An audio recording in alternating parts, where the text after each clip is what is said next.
오늘 여러분과 함께 읽으셨던 이 본문의 말씀을 가지고 보라, 하나님께서 행하시는 새 일을 이라고 하는 제아의 말씀으로 함께 말씀을 나누고자 합니다. 지난 주일 우리 건축위원장이신 우리 정 장로님을 통해서 교회 건물 매각과 또 새 예배처소 매입을 위한 에스크로가 또 어떻게 진행되고 있는지 경과 보고를 여러분 받으셨고요. 또 이곳 이 라푸엔테 예배당에서의 마지막 예배일 10월 24일이죠. 그리고 우리에게 하나님께서 주신 새 예배 처소인 라하브라에서의 첫 예배의 날 10월 31일. 여러분 10월 31일이 여러분 기독교적으로는 대단히 큰 의미가 있는 중요한 날입니다. 왜냐하면 종교개혁 기념일이죠. 바로 구교와 신교가 나누어지게 되면서 개신교가 탄생하게 되는 바로 그날이 10월 31일 종교개혁일인데, 바로 그날 우리가 라하브라에서 새 예배를 드리게 되면서 시작한다라는 것, 여러분 아무리 생각해봐도 참 의미가 있는 일이다라는 생각이 듭니다. 여러분 이제 구체적인 날까지 이렇게 정해지게 되면서 이럴 때일수록 정말 기도 많이 해야 되겠다, 깨어서 기도해야겠다라고 하는 간절한 열망이 제 마음속에서 활활 타오르기 시작했습니다. 종교개혁가 마르틴 루터에게 누군가가 이렇게 질문했다고 하죠. 당신은 하루에 얼마나 기도하십니까? 라고 이야기했을 때 루터가 대답하기를, 저는 보통 한 2시간 정도 기도하는 것 같고, 바쁘면 일이 많으면 3시간 정도 기도합니다. 이렇게 이야기했습니다. 아니, 바쁠수록 왜 기도를 더 많이 합니까? 라고 했을 때 마르틴 루터가 이렇게 이야기했다고 하죠. 왜냐하면 바쁠수록, 해야 할 일이 많을수록 하나님의 능력과 도우심이 더욱더 필요하기 때문에 저는 바쁠수록, 일이 많을수록 기도합니다 라고 했다라고 하는 그 루터의 말이 요즘 따라 제 마음속에 더 와닿고 있습니다. 시카고의 윌로우 크릭 철치에 빌 하이블스 목사님이 쓴 책 중에 이런 책이 있습니다. 너무 바빠서 기도합니다. Too busy not to pray라고 하는 책 제목만 보아도 기도가 얼마나 중요한가, 바쁠수록, 해야 할 일이 많을수록 하나님께 더 기도하고 기도의 시간을 늘려야 한다라고 하는 것은 정말 우리 기독교인들에게 주는 큰 메시지가 있다라고 생각이 됩니다. 여러분, 우리는 바쁠수록, 해야 할 일들이 많을수록 기도하는 시간부터 줄이고 성경 보고 성경을 묵상하는 시간을 뒤로 자꾸만 미루곤 하지만, 사실은 정말 바쁠수록, 해야 할 일이 많을수록 하나님의 지혜와 도우심이 더 필요하기 때문에 더 기도해야 하는 것이 맞습니다. 여러분, 저는 교회에 도착하면 가장 먼저 짐을 풀어놓고 본당에 내려와서 충분히 기도하는 시간을 가지곤 합니다. 기도 합주의 기도 제목을 가지고 기도한 후에 교회 요람에 있는 성도님들의 얼굴과 이름을 불러가며 기도하고, 환우들을 위해서 기도한 후에 마지막으로 교회 이전을 위해서, 또 교회의 부흥과 저 개인의 목회를 하나님께 의탁하며 도움을 구하는 기도로 하루의 일과를 시작하곤 합니다. 여러분, 그런데 저는 그 기도하던 날마다는 아니지만 그때마다 하나님께서 기도하는 중에 주시는 하나님의 특별한 말씀이 있을 때가 있습니다. 지난 주간이었는데, 지난 주간 제가 기도하던 중에 하나님이 주셨던 말씀은 이사야, 오늘 여러분과 함께 읽으셨던 본문 가운데 이사야 43장 18절에서 19절 말씀인데요, 우리 이 2절 말씀만 다시 한번 저와 함께 읽어볼까요? 우리 같이 한번 보겠습니다. 너희는 이전 일을 기억하지 말며 옛날 일을 생각하지 말라. 보라, 내가 새 일을 행하리니 이제 나타낼 것이라. 너희가 그것을 알지 못하겠느냐? 반드시 내가 광야의 길을 사막의 강을 내리니. 아멘. 저는 이 말씀을 읽고 또 읽으면서 하나님께서 우리 교회를 통해 행하시고 이루실 일들에 대한 그 새 일들에 대한 기대감과 설레임으로 이렇게 마음이 뜨거웠던 경험이 있었습니다. 여러분, 다윗의 아들인 솔로몬 왕 이후에 하나의 이스라엘은 두 개의 왕조로 나뉘어지게 되죠.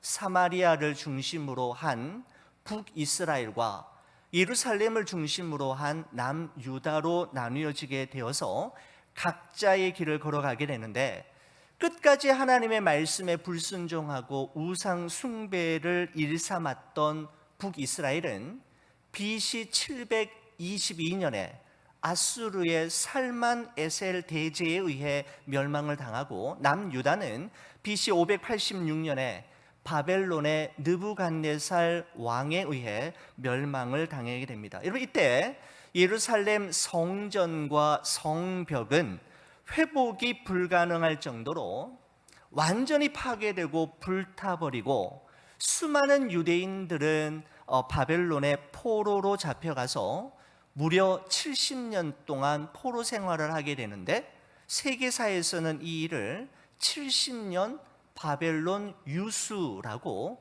표현하고 있습니다. 여러분, 오늘 이 본문의 말씀의 배경은 그 많은 유다 백성들이 바벨론 포로로 생활하고 있던 중에 임했던 말씀입니다.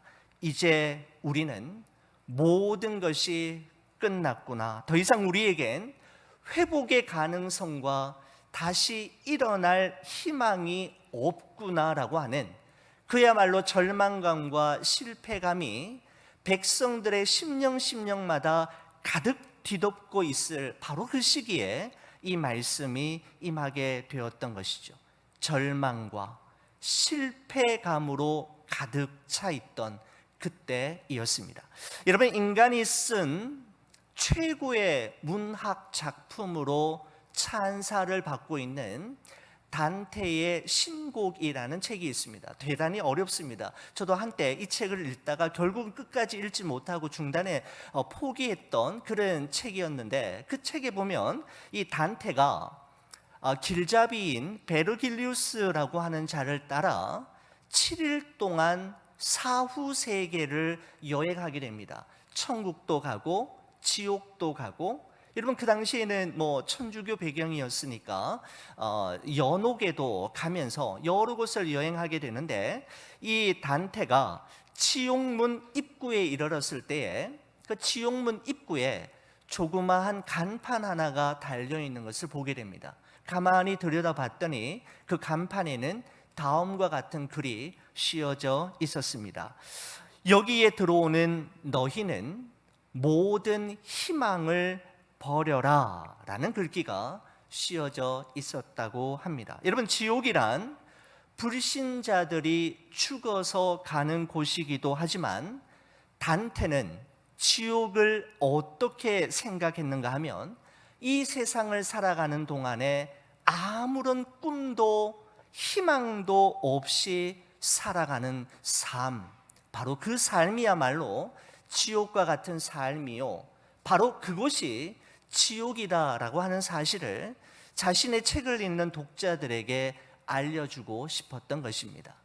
꿈도 없이 희망도 없이 죽지 못해 하루하루 살아가는 삶, 그리고 그곳이 지옥과 같은 삶이요, 지옥이라는 것이죠. 여러분, 지금 이스라엘 백성들이 경험하고 있는 모든 상황들, 눈앞에 펼쳐지고 있는 현실들, 그야말로 죽지 못해 하루하루 살아가고 있는 그들의 삶의 모습은 그야말로 지옥과도 같은 삶이었습니다. 여러분, 하지만 바로 이러한 절망의 때에 하나님께서는 이사야 선지자를 통해 이제 그들이 머지않은 날 목도하게 될 하나님께서 행하실 새 일에 대한 비전을 제시하심으로 그들에게 꿈과 희망을 풀어 넣어주시는 말씀이 오늘 이 본문의 말씀이다 라고 생각이 됩니다. 여러분, 이런 말이 있죠. 인간의 끝은 하나님의 시작이다라는 말이 있습니다. 내가 보기에 더 이상 길이 없어 보인다고 생각될 때, 그리고 이젠 여기가 정말 끝이구나라고 생각되는 바로 그때, 바로 그 지점에서부터 하나님의 역사는 시작이 되어지고 하나님께서 행하시는 새 일은 우리 앞에 나타나게 된다라는 의미일 것입니다. 그렇습니다. 인간의 끝은 하나님의 시작입니다. 여러분, 우리 그러면 우리 본문의 말씀으로 한 걸음 더 들어가서 우리 함께 살펴보도록 하겠습니다. 14절 15절 말씀인데요, 우리 저와 함께 같이 한번 읽어보겠습니다. 너희의 구속자요 이스라엘의 거룩하니 여호와가 말하노라. 너희를 위하여 내가 바벨론에 사람을 보내어 모든 갈대아 사람에게 자기들이 연락하던 배를 타고 도망하여 내려가게 하리라. 나는 여호와 너희의 거룩한 이요 이스라엘의 창조자요 너희의 왕이니라 라고 말씀합니다.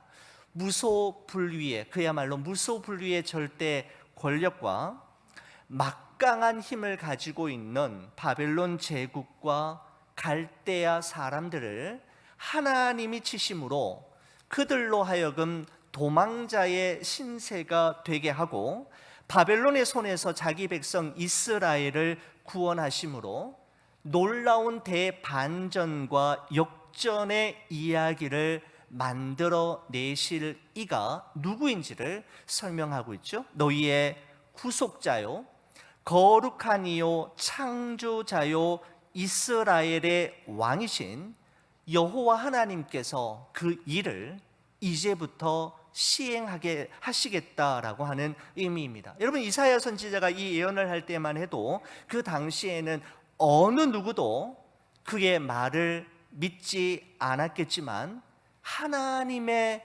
예언과 계시는 말씀은 이사야가 예언한 그대로 이루어지고야 말았던 것입니다. 여러분, 바로 이스라엘의 구속자요 거룩한 이요 창조자요 왕이신 하나님께서 16절과 17절에 다음과 같이 말씀하고 있습니다. 여러분, 이 말씀도 여러분 한번 읽어주시겠습니까? 다 같이 시작.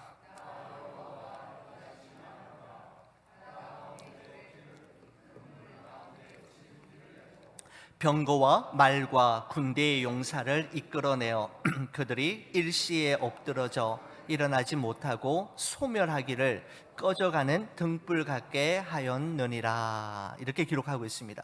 여러분, 하나님께서는 자기 백성 이스라엘을 바벨론으로부터 구원해 내시는 이 놀라운 일을 무엇에 빗대어 말씀하셨는가 하면 그 옛날 출애굽 당시 홍해 사건에 빗대어서 바벨론에서의 그 출바벨론을 설명하고 계시는 것입니다. 여러분, 하나님께서는 홍해 바다 한가운데에 길을 내심으로써 사면 초가의 절체절명의 위기 속에 있던 이스라엘 백성들은 모두 다 구원해 내시지만 동일한 그 홍해 바다 한가운데에 애굽 왕 바로의 군대와 마병 모든 군사들은 모두 다 수장시킴으로써 그들로 하여금 하나님이 어떤 분이신지, 하나님이 개입하시면 어떤 일이 일어나게 되는지, 그리고 하나님은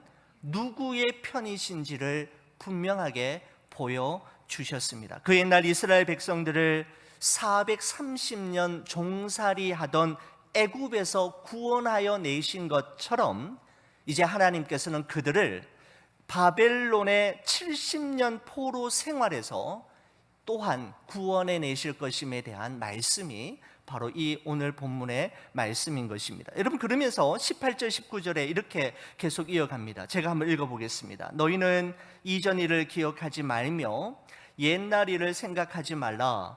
보라, 내가 새 일을 행하리니 이제 나타낼 것이라. 너희가 그것을 알지 못하겠느냐?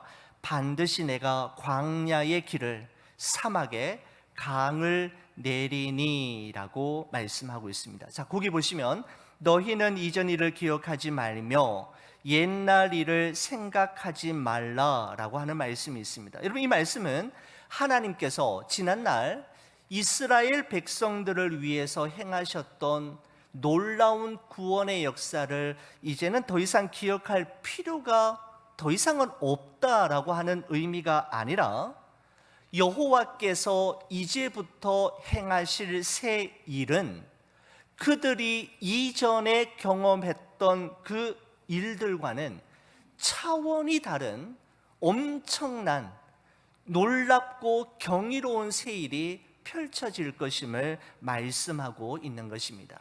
마치 달이 해 앞에서 빛을 잃어버리고 짙은 안개가 아침 햇살이 떠오르면 물러나고 사라지고 마는 것처럼, 이전 일과 옛날 일은 하나님께서 이제부터 행하시게 될 새 일에 비하면 너무나도 작은 일처럼 여겨져서 더 이상 생각나거나 기억되지 않게 될 것이라는 것을 말씀하고 있는 것입니다.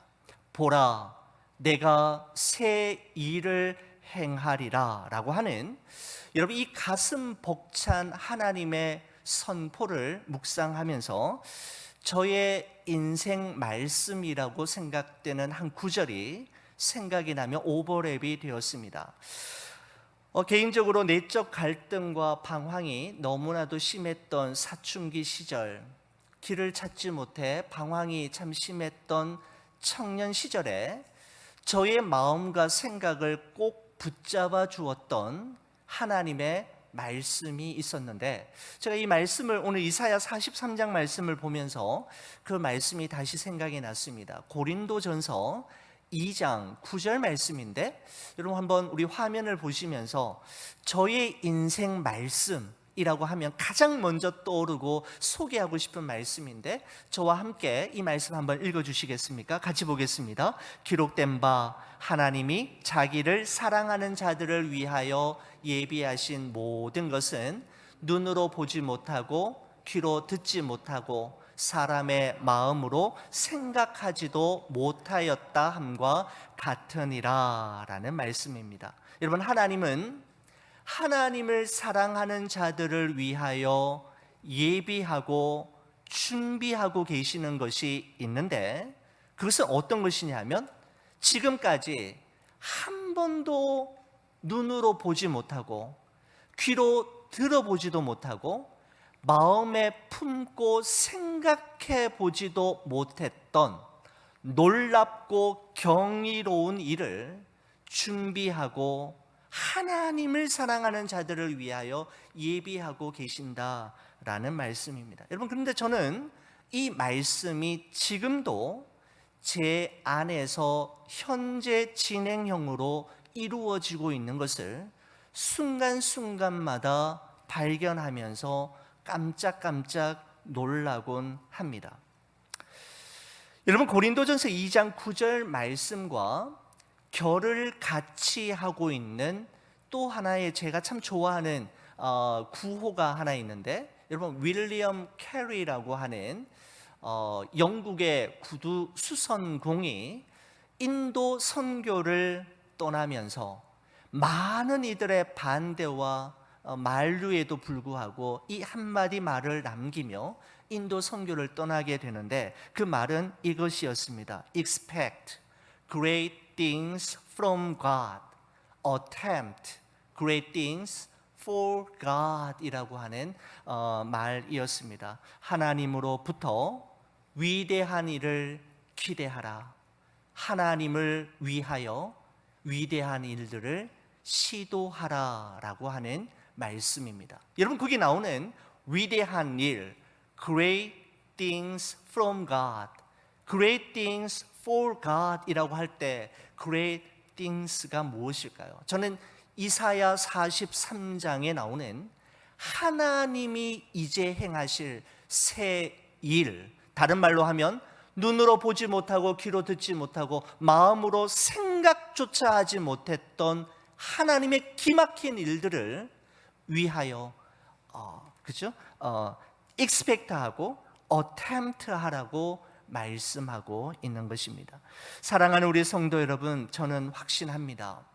오늘 본문 이사야 43장 19절 말씀과 고린도전서 2장 9절 말씀, 그리고 윌리엄 캐리가 믿음의 후배들에게 남겼던 이 구호가 여러분과 저의 인생뿐만 아니라 우리 교회가 하브라에서 시작될 그때부터 시작될 것을 반드시 확신합니다. 여러분, 그래서 저는 너무나도 기대가 됩니다. 우리 하나님께서 우리 교회를 라푸엔테에서 라하브라로 옮기시고 그곳에서부터 새롭게 시작하실 그 새 일이 구체적으로 무엇인지, 어떻게 우리 앞에 나타나게 될 것인지에 대한 설레이는 기대감과 또 설레임을 가지고 기도하고 있습니다. 여러분, 하나님께서 이제 행하실 그 경이롭고 놀라운 새 일들의 구체적인 내용이 이사야 선지자가 이렇게 표현합니다. 하나님께서 광야에 길을 내시고 사막에 강을 내신다라는 표현으로 요약해서 말씀하고 있습니다. 여러분, 그 옛날 하나님께서는 자기 백성 이스라엘을 애굽에서 구원하여 내실 때에는 바다를 가르시고 바다 한가운데 길을 내셨다면, 이제 바벨론에서 구원하실 때에는 길이 없는 광야의 길을 만드시고 물이 없는 사막에 강을 내심으로 하나님이 이루실 새 일을 완성하시겠다라고 말씀하시는 것입니다. 여러분, 그렇습니다. 우리를 위하시는 하나님의 능력은 한계가 없으시고 또한 우리의 생각과 기대를 뛰어넘어 역사하신다라는 것이죠. 출애굽할 때는 바다를 가르셨는데 바벨론을 나올 때에는 사막을 가르시고 사막에 강들이 흐르게 하심으로 이스라엘 백성들을 구원하신다라는 것입니다. 우리의 생각과 기대를 훨씬 뛰어넘고 하나님의 능력은 한계와 제한이 없으심을 말씀하고 있는 것입니다. 바다가 우리를 가로막으면 바다 가운데 길을 내실 것이고, 사막과 광야가 우리를 가로막으면 사막과 광야 안에 길을 내시고 강을 흐르게 하심으로 그 사막과 광야를 지나가게 하실 것임을 말씀하고 있는 것입니다. 그렇습니다. 하나님께서 도우실 수 없는 어려움, 하나님께서 손 쓰실 수 없는 상황은 존재하지 않습니다. 여러분, 하나님이 행하시는 새 일이 너무나 경이롭고 놀라워서 이스라엘 백성들뿐만 아니라 심지어는 그들이 지나가는 사막의 들짐승조차도 이 일을 행하시는 하나님을 찬송하며 존경하게 될 것이라고 말씀하고 있는데, 20절 21절 우리 마지막 말씀입니다. 우리 같이 보겠습니다. 장차 들짐승 곧 승냥이와 타조도 나를 존경할 것은 내가 광야의 물을 사막의 강들을 내어 내 백성 내가 택한 자에게 마시게 할 것임이라. 이 백성은 내가 나를 위하여 지었나니 나를 찬송하게 하려 함이니라. 아멘. 그렇습니다. 하나님께서 광야의 길을 내시고 하나님께서 사막의 강을 내시는 새 일을 행하시는 궁극적인 목적이 무엇인가 하면, 그것은 자기 백성들로 하여금 이 모든 일들을 이루시고 행하시고 가능케 하시는 분이 하나님이심을 깨닫게 하고 하나님이 행하신 일을 찬송하는 백성으로 세우시기 위함이라고 말씀하고 있는 것입니다. 하나님이 이루시고 하나님이 시작하신 일을 그가 완성하실 것임을 말씀하고 있는 것이죠. 여러분, 우리가 2020년 12월 31일 우리 송구 영신 예배를 드리고 2021년 신년 첫 주일 예배를 드리면서 여러분 혹시 기억하십니까? 우리 이 구호 함께 외치면서 한 해를 마무리하고 한 해를 시작했잖아요. 2020년 하면 하나님이 하셨습니다. 2021년 하나님이 하십니다라는 고백으로 시작했지 않습니까? 여러분, 오늘이 2021년 상반기가 마무리되는 6월의 마지막 주일을 맞이하게 되었습니다. 이제 7월부터 시작되는 2021년 하반기가 너무너무 기대가 됩니다. 하나님이 행하실, 광야의 길을 내시고 사막에 강을 내실 그 새 일이 무엇인지 기대가 되고, 그 일이 무엇인지 우리가 보게 되게 될 것이기 때문입니다. 제가 이번에는 우리 이렇게 한번 구호를 외치면서 오늘 말씀을 좀 마무리했으면 좋겠습니다. 제가요, 2021년 상반기 그러면 하나님이 하셨습니다. 그리고 제가 2021년 하반기도 하나님이 하십니다. 우리 그렇게 한번 해보겠습니다. 우리 딱 한 분만에 우리 한번 맞춰서 한번 해보도록 하겠습니다. 제가 먼저 외쳐보겠습니다. 2021년 상반기 하나님이 하셨습니다. 2021년 하반기도 하나님이 하십니다. 아멘. 사랑하는 우리 교회 여러분, 광야의 길을 사막의 강을 내시며 눈으로 보지 못하고 귀로 듣지 못하고 마음으로조차 생각지도 못했던, 차마 기도조차 하지 않았던 놀랍고 경이로운 새 일을 우리 교회와 우리를 통해 행하실 하나님을 우리 모두가 기대하십시다. 우리 안에서 이미 새 일을 시작하신 하나님께서 예수 그리스도의 날까지 능히 이루어 주실 것입니다. 기도하시겠습니다.